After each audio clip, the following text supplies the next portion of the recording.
bagnonnaise a été la cible d'un violent carjacking devant son domicile. Deux individus qui l'ont menacé d'une arme blanche avant de lui porter de nombreux coups. Les braqueurs l'ont alors forcé à quitter son véhicule, un 4x4 quasiment neuf avec lequel ils se sont enfuis.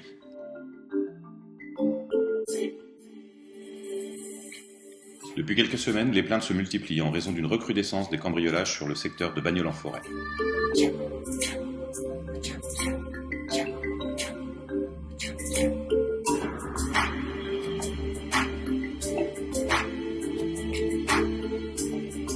Deux individus ont agressé mardi, en plein centre-ville de Bagnols, un septuagénaire au volant de son véhicule.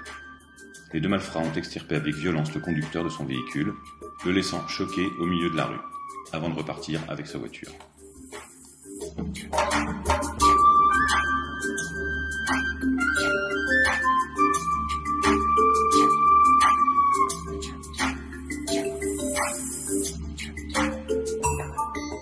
Le samedi 9 mars 2014, un cycliste a chuté sur les plots anti-franchissement non réglementaires installés par la mairie. Le blessé a dû être transporté par le SMUR à l'hôpital de Fréjus après être resté 1h30 immobilisé sur la chaussée. Malheureusement, cet accident vient grossir une liste déjà grande. Malgré les nombreuses plaintes, monsieur le maire ne se sent toujours pas concerné.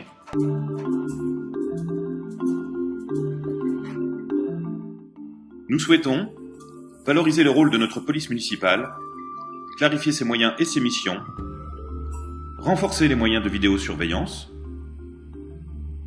encourager les dispositifs voisins vigilants, remettre aux normes les éléments de sécurité routière, modifier le rond-point afin que les bus puissent enfin l'emprunter dans le bon sens.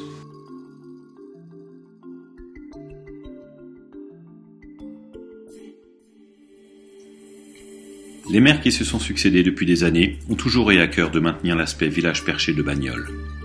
Il n'a fallu que 2 années à M. Tauzan pour anéantir ses efforts en construisant une barre de béton, véritable balafre dans notre environnement. À peine sorti de terre, M. le maire se targue que le parking est utilisé à 100%, qu'il est idéalement situé et couvre tous les besoins de stationnement, et qu'il compte l'intégrer au mieux dans son environnement, mais il est trop tard, le mal est fait. La construction de ce parking a été lancée à hauteur de 771 700 €. Au final, il aura coûté plus de 2 millions d'euros, comme le montrent ces chiffres publiés par la mairie.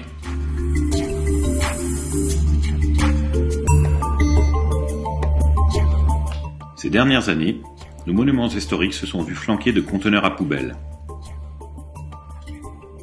Alliance du patrimoine et de l'écologie vue par M. Tauzan. Le tourisme est un atout majeur de notre développement. Nous proposons de revoir le plan de circulation pour permettre aux touristes de trouver leur itinéraire, ainsi qu'une place de parking plus facilement, de réhabiliter les façades de l'entrée du village pour une meilleure esthétique, d'organiser des festivals et des fêtes de village, de développer notre office de tourisme, de développer notre marché en marge de l'aménagement du raïol, de mettre en valeur notre patrimoine culturel et architectural, d'assurer la promotion de Bagnols, entre autres auprès des croisiéristes. 5000 personnes débarquent à Saint-Raphaël chaque été et dépensent en moyenne 55 € par jour. Aujourd'hui, les excursions passent par tous les villages du canton en évitant Bagnols.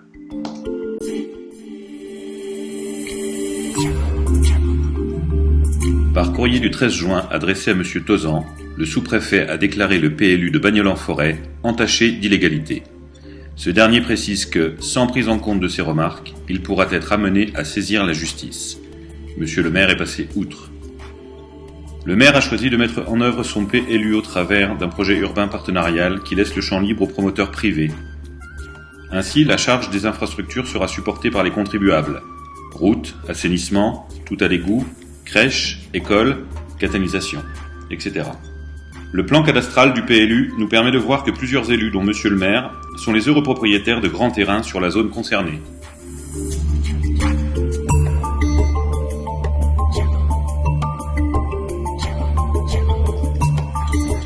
La commune a augmenté son endettement d'1 million d'euros en 6 ans, soit 1 300 000 € aujourd'hui contre 360 000 en 2008.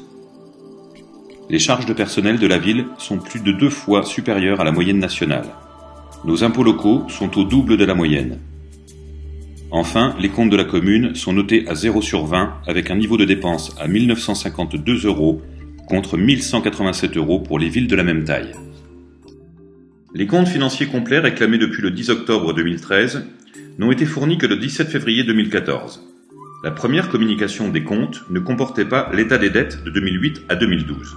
En 2010, le maire inscrit une recette exceptionnelle de 6 millions d'euros annulée par le tribunal administratif.